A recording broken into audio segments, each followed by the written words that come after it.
Bonjour, vous écoutez Modeste Schwartz, les post-occidentaux parlent aux post-occidentaux.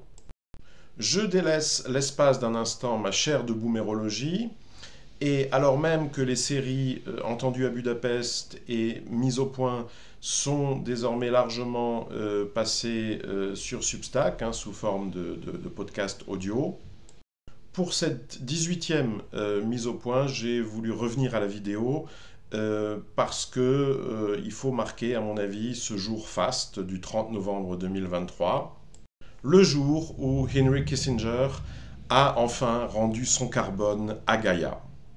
Et en ce jour faste, je voulais être sûr de pouvoir regarder dans les yeux tous les experts du changement climatique, tout particulièrement ceux qui par ailleurs se font passer pour des souverainistes, des dissidents, des résistants, bon, bref, voilà. Je voulais pouvoir les regarder dans les yeux en leur rappelant que, voyez, votre idole, votre grand patron, votre saint patron, bon, a rejoint le panthéon des saints du mondialisme.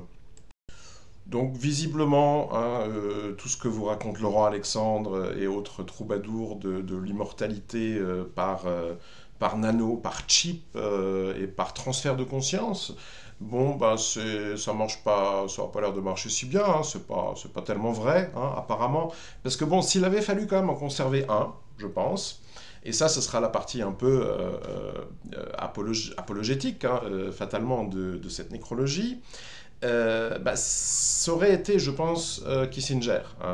Je pense en effet que, en la personne de Henry Kissinger, le mondialisme, donc comme forme d'organisation des élites de l'Occident terminal, mais aussi de l'Occident pigmenté, qui finalement en fait partie par extension. Je renverrai en description à des contenus de mon blog qui expliquent ce que j'entends par Occident pigmenté, etc. Bon, je pense que le mondialisme a aujourd'hui perdu en la personne de Henry Kissinger son capitaine le plus efficace, le plus intelligent. Ça, c'est bien sûr un constat que j'aurais aussi pu faire dans une semaine, dans un mois, même dans un an, qu'on pouvait d'ailleurs prévoir. On voyait bien que, à 100 ans, oui, forcément, Henry, il était plus de toute fraîcheur. On pouvait s'attendre à ce qu'un jour ou l'autre, ce genre de choses arrive. Il n'y aurait donc pas eu réellement urgence à en parler et à venir à l'image, à en parler devant une caméra.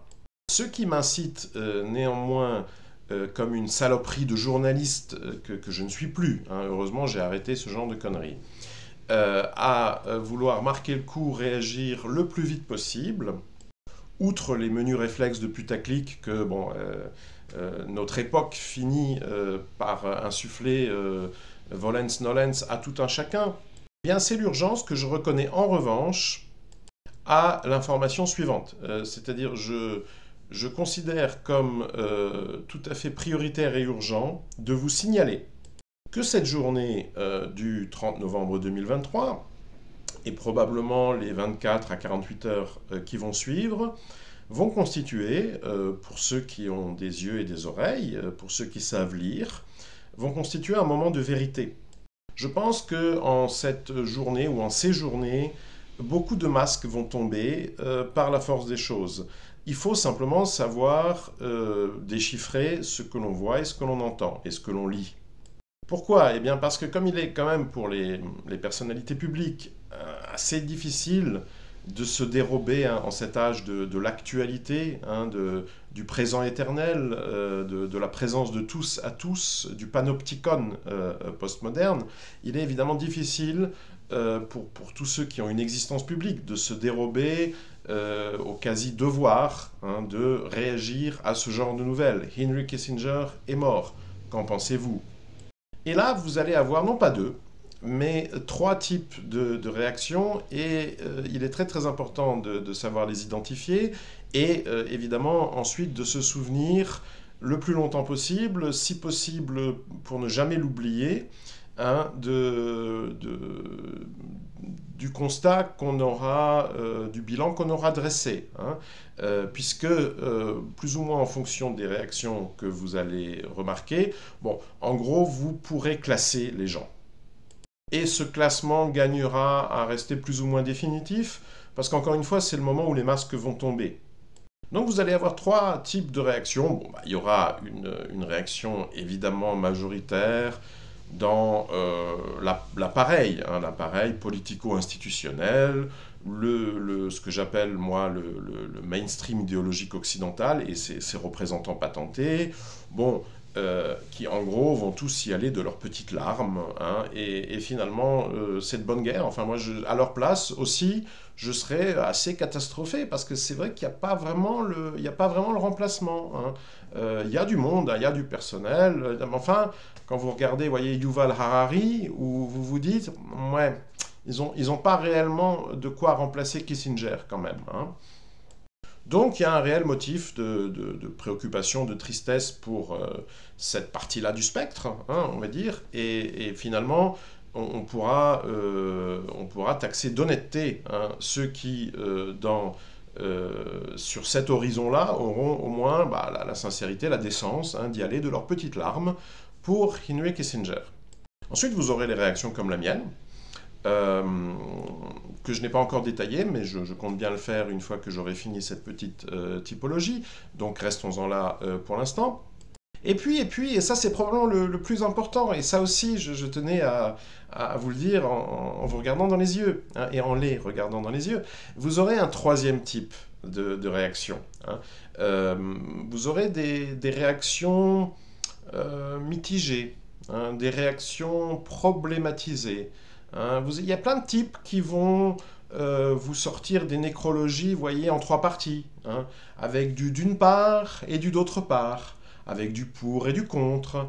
Alors, certains vont vous la jouer à la moraline, hein. Donc, ils vont vous ressortir l'opération Condor, la liquidation des communistes sud-américains, qui étaient pas tous des enfants de cœur, hein. Donc, Kissinger a probablement fait tuer quelques authentiques enfants de cœur, hein, puisque, bon, à l'époque, on tirait quand même aussi un peu dans les églises, pendant les offices catholiques, certains offices catholiques, etc. Bon, ça fait désordre. Mais donc, il y avait, oui, il y a dû avoir quelques authentiques enfants de cœur. Enfin, la plupart des communistes sud-américains, disons que non, c'était pas des enfants de cœur. Et donc, vous voyez, là, ça c'est formidable, parce que là, le rideau de fumée est pratiquement livré. C'est Ikea, hein. Il suffit de sortir le rideau de fumée de sa boîte, de le monter, voilà. Alors, bon, d'un côté, c'était pas très Charlie ce qu'il a fait, Henry, mais de l'autre, vous voyez quand même ces communistes sud-américains, etc. Donc voilà, il y en a dans cette troisième catégorie. Il y a une première sous-catégorie de ceux qui vont vous la jouer à la morale, hein.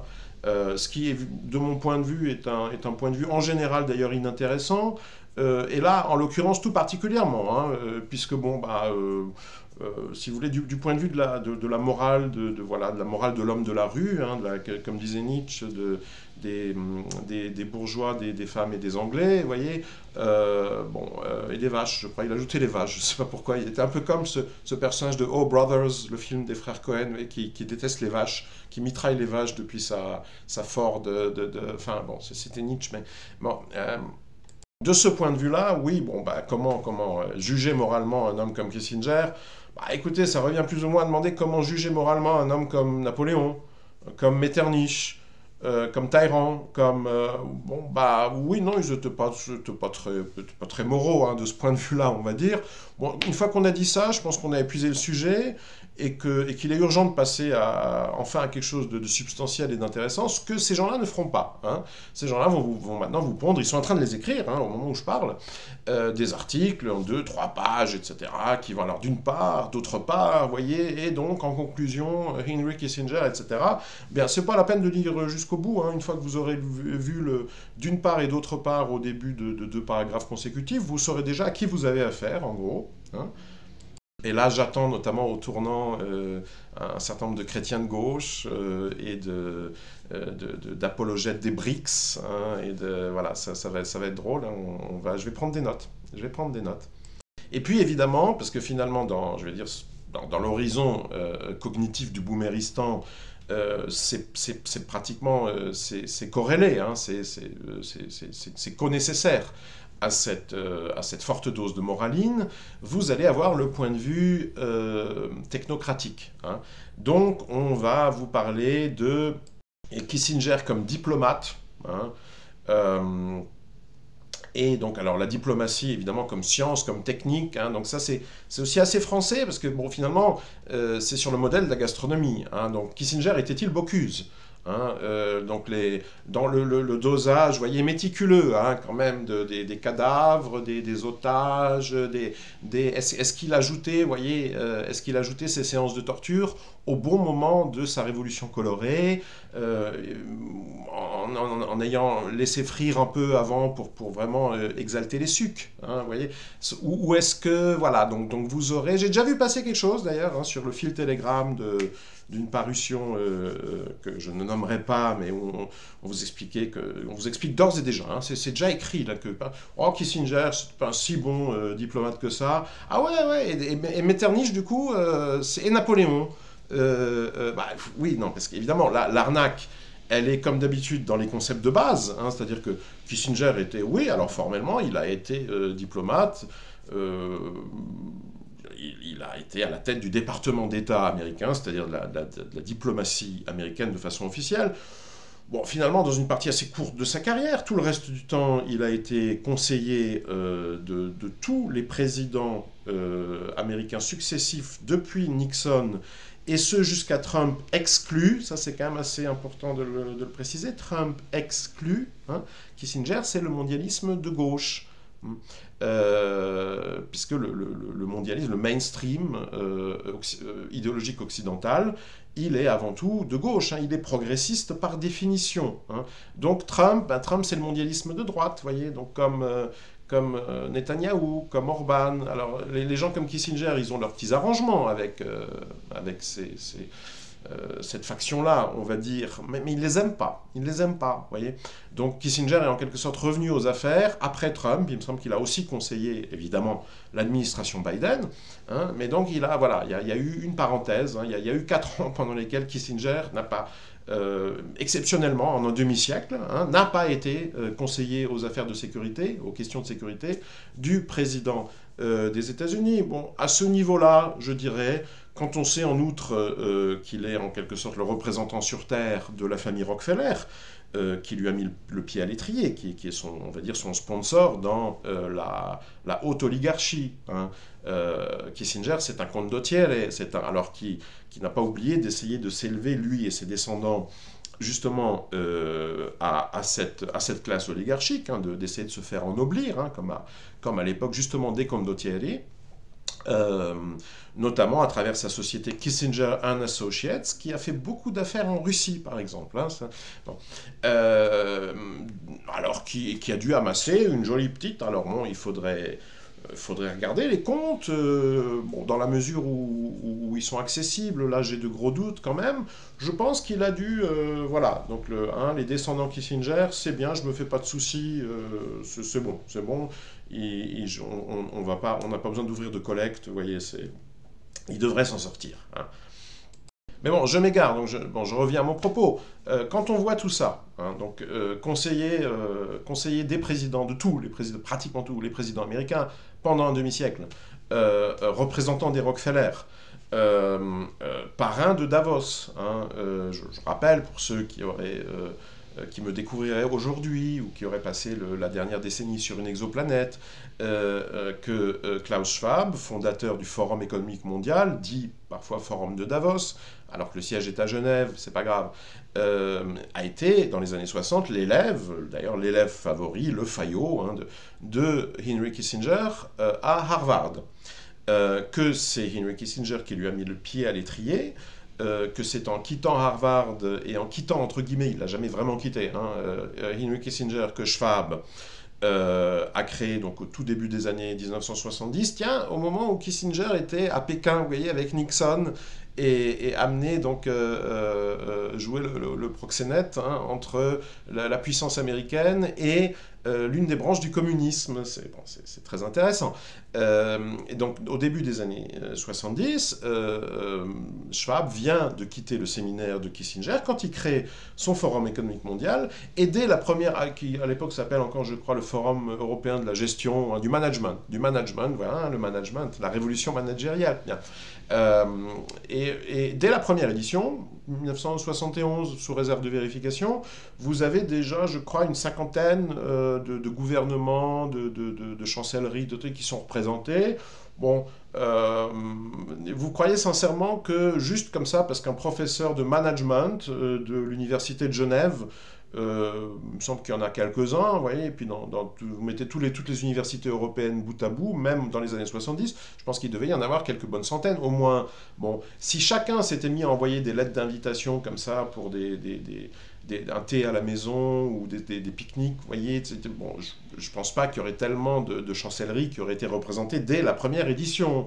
Hein. Donc bon, de toute évidence, c'est le carnet d'adresses de Henry Kissinger. Hein, c'est à partir de là que se construit le Forum économique mondial, donc qui n'a jamais été en quelque sorte qu'une sorte de buanderie du mondialisme kissingerien. Donc bon, quand on voit tout ça, les questions là, vous voyez, est-ce que Kissinger était un grand diplomate? Commençons par nous demander, est-ce qu'il était vraiment simplement un diplomate, alors qu'il ait exercé des activités diplomatiques, qu'il ait occupé des fonctions officiellement diplomatiques dans certains appareils d'État? Oui, bien sûr. Enfin, à ce compte-là, bon, Napoléon sous le Directoire, il avait aussi un peu fait ça par moment, vous voyez. Bon. Ensuite, est-ce qu'on vous parle en général du grand diplomate Napoléon Bonaparte? Ouais, on pourrait, hein, si on avait le temps. Hein, voilà, bon, bon, et ces petits jeux, là, vous voyez, quand vous avez un public de boomers, hein, et notamment les boomers français, hein, l'éducation nationale, le rôle de l'éducation nationale dans la formation, la configuration cognitive du boomérisme. Hein, donc ils ont 75 berges, mais ils ont jamais quitté les bancs de l'école. Et ils adorent qu'une espèce d'instituteur comme ça, vous voyez, un catholique souverainiste, vienne leur faire une leçon au tableau noir, hein, en leur posant des questions. Ensuite, ils se sentent valorisés, quand les boomers. Hein, et surtout, s'ils peuvent bien répondre. Hein, donc, alors, voilà, élève Astérix, là. Henry Kissinger était-il un bon diplomate? Bon, j'arrête là, hein, je pense que vous m'avez compris. Bon, tout ça, bon, c'est les phonés. Hein. Cette troisième catégorie, c'est la catégorie des phonés. Hein. Et là, vous aurez au cours des 24, des 48 heures qui viennent, une occasion pratiquement unique, hein, vraiment exceptionnelle, et une excellente occasion de les identifier, et par la suite de, si possible, hein, si vous faites pas partie des gens qui ont décidé de perdre leur vie, de les rayer de votre carnet d'adresses, d'arrêter de cliquer, d'arrêter de vous abonner. Ça sert à rien, je veux dire, ce sont des clowns. Hein. Donc, si vous voulez pas perdre votre temps avec des phonés, bon, soyez très attentifs à ce que vous allez entendre aujourd'hui et demain, hein, sur Henry Kissinger, et préparez votre petit carnet. Alors maintenant, ma réaction à moi, ma nécrologie à moi, c'est très simple. Donc, bon, Kissinger, il est cané, hein, voilà. Ça nous arrivera à tous tôt ou tard, hein, lui au bout de 100 ans, donc bon, on va pas non plus, oh là, quelle tragédie, etc. Il est cané, il est cané. Je pense qu'il a pas laissé de descendants dans le besoin, vous voyez. Et puis surtout, parce que c'est un homme qui quand même défendait une cause, eh bien, on peut dire qu'il a laissé le monde dans un état, du point de vue de sa cause, hein, extrêmement satisfaisant. Hein. Les programmes auxquels il tenait sont en bonne voie d'avancement, c'est ce que j'appelle généralement l'actuel ordre mondial.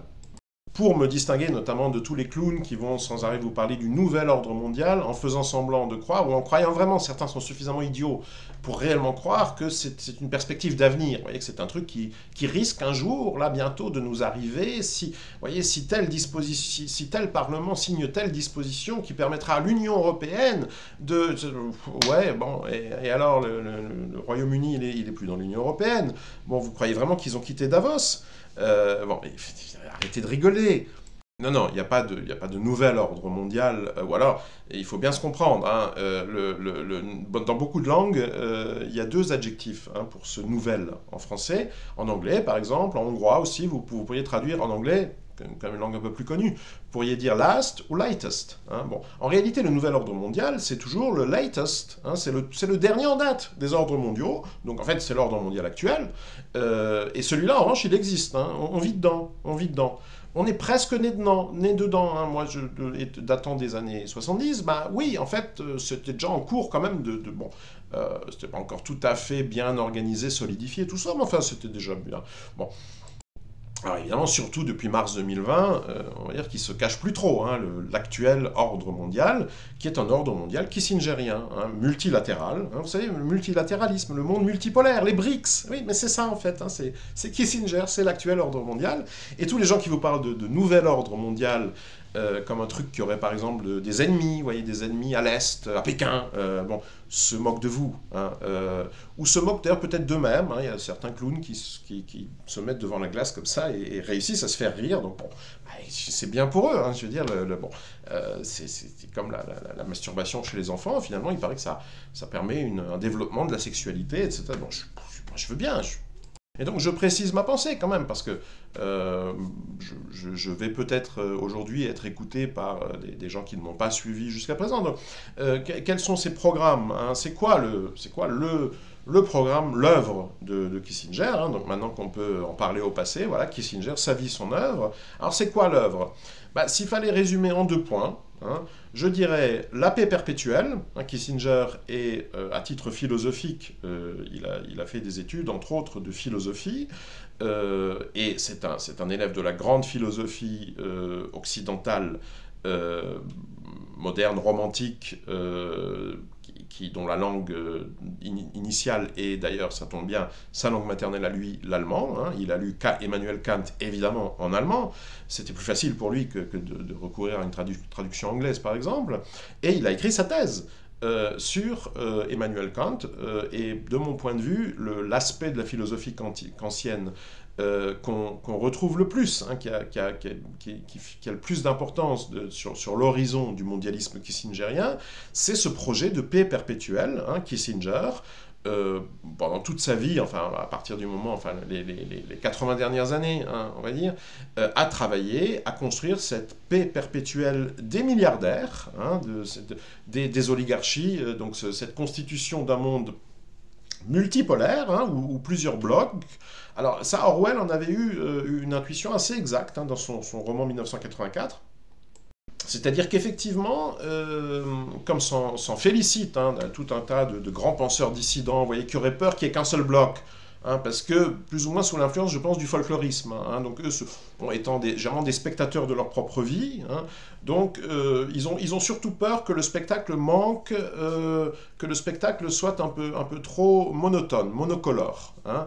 Donc eux, ils veulent du technicolor, ils veulent une belle diversité, vous voyez, de costumes folkloriques sur la scène du mondialisme réellement existant. Donc du moment qu'il y a plusieurs blocs qui font vaguement semblant de, vous voyez, alors il y a un bloc où on dit parent 1, parent 2, puis un autre bloc où on dit, ah non, ça s'appelle père et mère, hein. Qui sont devenus stériles du fait de certaines pratiques pseudo-médicales. Ils disent, mais au moins on les appelle père et mère, sans enfants, oui, mais père et mère, hein, pas parent 1 et parent 2. Et donc vous avez une oligarchie, alors vous avez une oligarchie à Washington, vous avez une oligarchie à Bruxelles, Berlin, vous avez une oligarchie à Moscou, une oligarchie à Pékin, une oligarchie à New Delhi, et à Johannesburg, même à Johannesburg, voilà. Et puis, bon, ben, eux, en fait, ils sont d'accord. Hein, donc, ils se font pas trop la guerre, ou alors des petites guerres par proxy, comme ça, ça permet de maintenir quand même le modèle, et puis de se débarrasser aussi quand même de quelques mangeurs inutiles. Hein, c'est un peu brutal, on préférerait quand même des solutions plus nano. Mais bon, notamment à l'est du domaine, ça reste quand même, voyez, et c'est pour ça que moi je vais pas me lancer dans des considérations morales sur Kissinger. Hein. S'il fallait vraiment classer les gens, bon, je dirais, il y a un homme, à mon avis, qui serait intellectuellement capable de réellement lui succéder. Alors, manque de bol, il n'est pas issu on va dire, du bloc dominant, hein, de cette architecture multi-bloc créé par Kissinger et ses copains. Il vient du bloc immédiatement à l'est, hein, le mitoyen, vous voyez, c'est l'intellectuel et le spook, hein, le spin doctor, c'est l'éminence grise du régime poutinien, le russe, enfin d'origine tchétchène, Vladislav Surkov. Je mettrai un lien vers un podcast que je lui ai consacré. Bon. Alors Vladislav Surkov, oui, lui, quand on voit ce qu'il a réussi en Russie au cours des 20 dernières années, ou 25, ou bon. On se dit que lui, effectivement, oui, lui, il pourrait prendre la relève de Kissinger.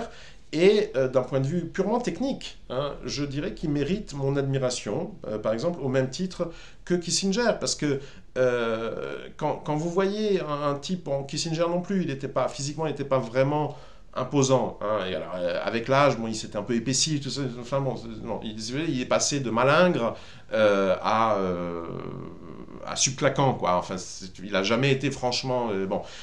Soulkov, c'est pas non plus, vous voyez, c'est un petit caucasien comme ça. Alors, ça doit être noueux quand même. Hein. Le Tchétchène, c'est rugueux, c'est bon. Mais c'est pas non plus, vous voyez, donc quand on voit en revanche, parce que moi j'en ai croisé quelques-uns hein, au gré d'une vie aventureuse, quand on voit ces armoires à glace, hein, ces Slaves de l'Est, et le type qui est capable, par des moyens purement symboliques, hein, d'amener ces mecs qui pourraient le coller contre un mur et bon, le finir à main nue. Hein.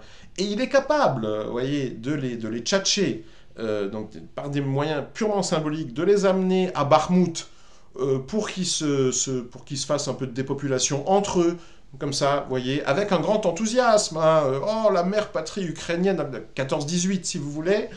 Là, je dis, chapeau. Là, je dis oui. Ah oui, alors là, ça, ce sont des gens de talent. Hein. Et voilà, bon, bah, moi, j'apprécie le talent. Donc, si vous voulez, c'est mon coup de chapeau à moi, hein, en quelque sorte, à Henry Kissinger. Et puis, au passage, aussi, à Vladislav Surkov, hein, Slavik, qui, lui, est toujours en vie, en principe, hein, aux dernières nouvelles. À Moscou, il vaut mieux vérifier assez régulièrement, quand même.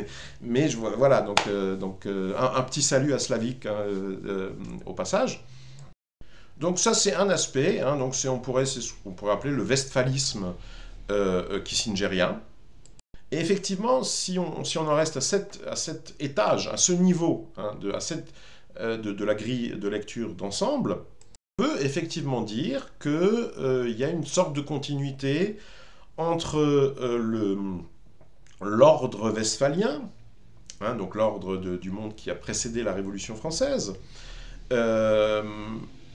entre cet ordre-là, entre l'ordre du traité de Vienne, qui, là en revanche, dans le domaine politique, géopolitique, historique, ça a été ça le sujet d'étude majeur de Kissinger en tant qu'étudiant. Donc son intention, et là vous voyez, ça colle avec Kant, les dates, c'est à peu près ça, hein, il y a quelques années, hein, entre la mort de Kant et le traité de Vienne. Bon. Et son ambition, d'ailleurs pas du tout cachée, c'était d'être... disons, le Metternich du XXe siècle. Hein. C'est-à-dire que comme Metternich, alors un homme finalement du XVIIIe siècle, si vous voulez, mais comme il a accouché via le traité de Vienne de l'ordre mondial du XIXe siècle, hein, qui n'a commencé à s'effriter réellement qu'en 1914-1917, vous voyez, la Première Guerre mondiale, la révolution bolchevique. Donc Kissinger a voulu être l'accoucheur, comme Metternich, du traité de Vienne, l'accoucheur issu du XXe siècle de ce nouvel ordre mondial du XXIe siècle, et il y a effectivement de ce point de vue-là une sorte de continuité entre le westphalisme, le traité de Vienne et, si vous voulez, Davos. Davos ou les BRICS, ou le multilatéralisme, etc. Et c'est pour ça qu'il faut surtout pas vous étonner de voir les mêmes clowns, hein, pour qui westphaliens, en fait, qui ont des débuts, vous voyez, à qui certains attributs masculins sembleraient presque avoir été rendus quand ils entendent le mot westphalien. Vous voyez, tout d'un coup, ils prennent des couleurs, ils ont l'air d'avoir du sang qui circule dans leur corps malingre. Bon, oui, les adorateurs du westphalisme, aujourd'hui et demain, vont forcément se retrouver, s'ils ont le malheur de réagir publiquement au décès de Henry Kissinger, dans cette fameuse troisième catégorie que j'évoquais précédemment, la catégorie des faunés. Hein. Puisque, bon, alors, le mondialisme, oh, c'est très mal, Davos, oh là là, on va dire, mais quand même, le traité de Westphalie, oui, mais enfin, le traité de Westphalie, c'était juste, en quelque sorte, le bêta-testing du traité de Vienne, et puis le traité de Vienne, c'est du point de vue de Kissinger, mais je pense qu'il a raison, hein, historiquement, c'est le bêta-testing, donc il faut que les possédants puissent jouir si vous voulez, il faut plus qu'il y ait de trublions hein, faut qu'il y ait des règles, voilà, faut qu'il y ait des règles dans le jeu, hein. L'une des règles étant d'ailleurs que les grands joueurs, hein, donc les milliardaires concrètement, hein, dans les termes, si on raisonne en économie dollar actuelle, bon, eux, à la rigueur, ils perdent quelques pions, vous voyez, ils ont perdu quelques jetons, tout ça, mais il leur arrive jamais rien, hein, ça c'est quand même c'est un grand principe. Vous vous souvenez comment est mort Boris Yeltsin, hein, qui avait comme fait tirer sur un parlement avec les députés dedans. La mort de Gorbatchev, hein, l'homme peut-être le plus détesté de Russie, vous voyez, vérifiez comment il est mort. Voyez, bon, donc voilà, je dirais ça, oui, ça a plutôt bien marché. Hein, Kissinger tire sa révérence sur un bilan globalement positif, hein, voilà, le westphalisme kissingerien, une success story. Hein. Bon.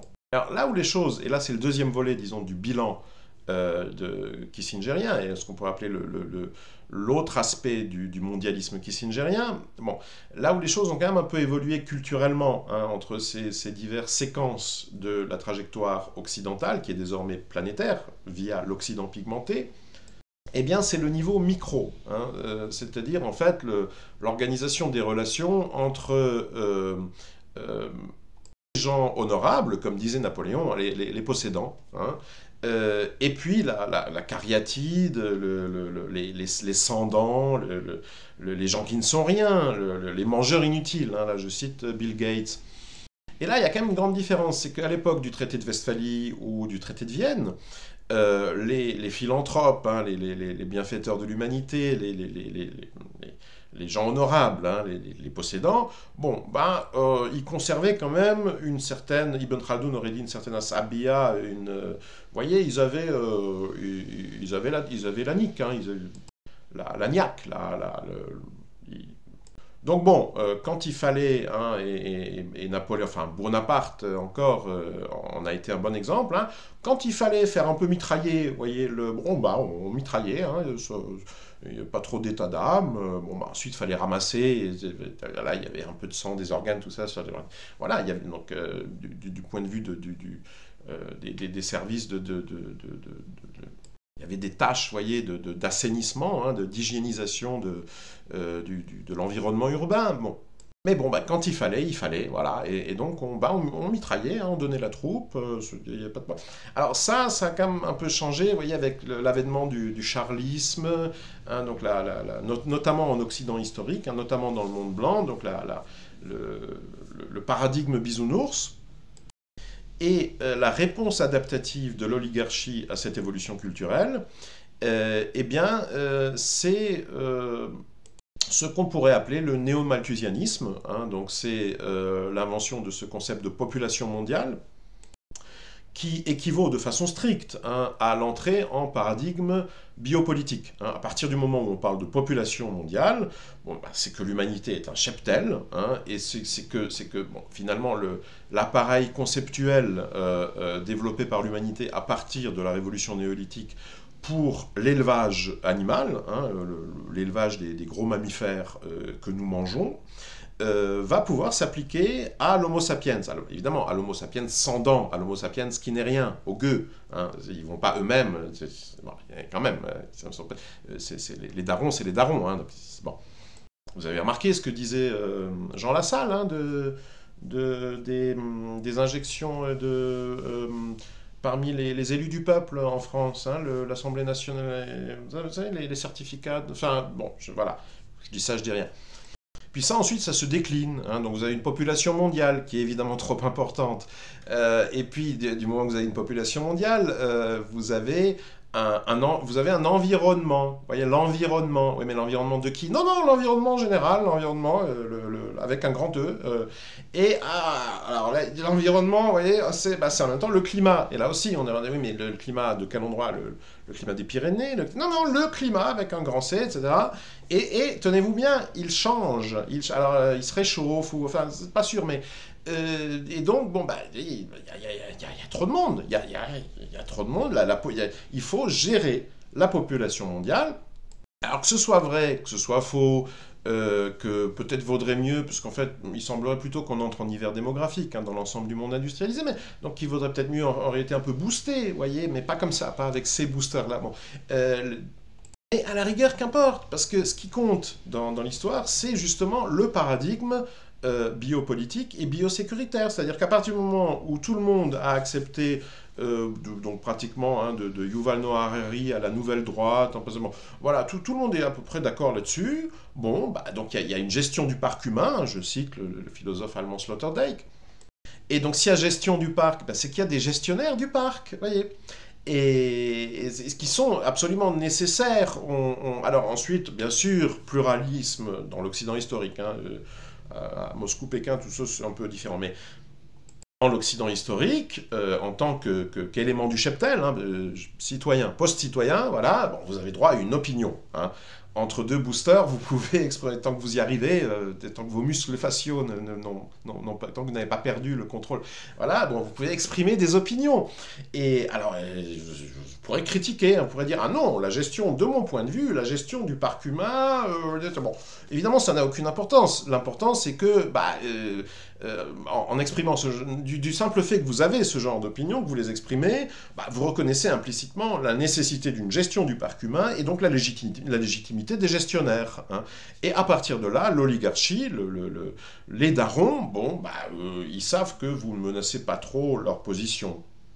Et ça, je pense que ça a aussi très très bien réussi. Donc à chaque fois que je vois une conférence de souverainistes français, c'est toujours dans les moments de spleen comme ça, je me mets sur YouTube, je me mets une conférence de tel ou tel cercle souverainiste, c'est toujours fascinant, qui vous parle alors des enjeux du changement climatique, des enjeux démographiques. Je me dis, Henry, bon boulot.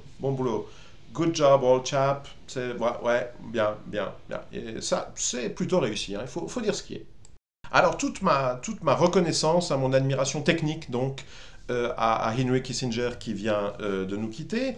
Alors maintenant, s'il fallait parler en termes un peu plus philosophiques, quitte à aborder une certaine forme d'axiologie, de ce que représente ce projet kissingerien, je dirais que pour le définir de la façon la plus précise, il faut le mieux, ce serait de partir d'un passage de Kojève, à la façon dont Alexandre Kojève explique dans les années 30 à son séminaire de l'école pratique des hautes études, qui sera repris donc dans ce volume assez épais donc, de collection de notes de cours à l'origine, mais qui paraîtra aux éditions Gallimard, la collection telle, sous le titre d'introduction à la lecture de Hegel. Et donc la façon dont Kojève, dans ce volume, explique la dialectique du maître et de l'esclave chez Hegel. Alors j'en ai déjà parlé, je renvoie à mon ouvrage Covid, je mettrai évidemment un lien vers la page de la maison d'édition de mon ouvrage Covid de 2022. Et bon, on ne va pas rallonger la sauce. Pour Kojève, dans la dialectique du maître et de l'esclave, donc vous savez, le maître, il accepte de mettre sa vie en jeu, il accepte le risque mortel dans le combat pour la reconnaissance, et par conséquent, il devient le maître, alors que l'esclave, qui s'est couché en fin de compte, qui s'est soumis, qui a renoncé au combat, troque la survie, donc il garantit provisoirement sa survie en échange de l'obéissance et de la condition servile. Pour Kojève, le germe de l'humanité véritable, il ne le dit pas comme ça, mais moi j'ajoute l'humanité occidentale, en réalité, donc la femme blanche, c'est l'esclave. Donc l'esclave est d'une certaine manière plus humain que le maître, parce que par son effort, par son travail, et là, vous voyez, là, vous avez les petites séquelles marxistes de chez Kojève, alors que le maître, il est le maître par la brutalité, par la violence, par la force, l'esclave par son travail, finalement des stratégies féminines, donc il fait la cuisine, et puis, comme disait ma grand-mère, l'amour passe par le ventre. Finalement, voilà, l'esclave est l'avenir du maître, puisque la femme est l'avenir de l'homme, etc. Bon. Alors, si c'est ça votre perspective axiologique, si finalement c'est de cette manière que vous vous concevez vous-même en tant qu'être humain, Eh bien, je dirais que finalement, si vous êtes dans une des deux dernières catégories, hein, si vous avez des réactions comme la mienne à la mort de Henry Kissinger ou comme celle des Fonet, bah, je dirais que vous n'êtes pas très conséquent. Vous feriez mieux de vous aligner une bonne fois pour toutes sur le mainstream idéologique occidental et d'entrer dans la première catégorie. Hein, vous devriez aujourd'hui être attristé, l'humanité a perdu l'un des vôtres. Si au contraire vos goûts vous portent plutôt à penser comme moi que dans l'humain fondamentalement il y a de la maîtrise, hein. C'est-à-dire que d'une certaine manière le maître est plus humain que l'esclave, que finalement l'esclave d'une certaine manière par son acceptation de la servitude fait retour vers quelque chose qui fait plutôt penser à l'animalité. Si vous pensez donc que l'humanité, l'essence de l'humain, elle est plutôt de la nature de la violence, elle est plutôt de la nature du tragique, si pour vous la mort est préférable à la domestication, à ce moment-là, j'aurais tendance à dire que vous devriez plutôt, en ce 30 novembre 2023, sur la carcasse encore tiède de Henry Kissinger, vous joindre à moi pour donc marquer cette journée d'une pierre blanche et vous joindre à moi pour ce toast. Voilà, circulez, il n'y a rien à voir.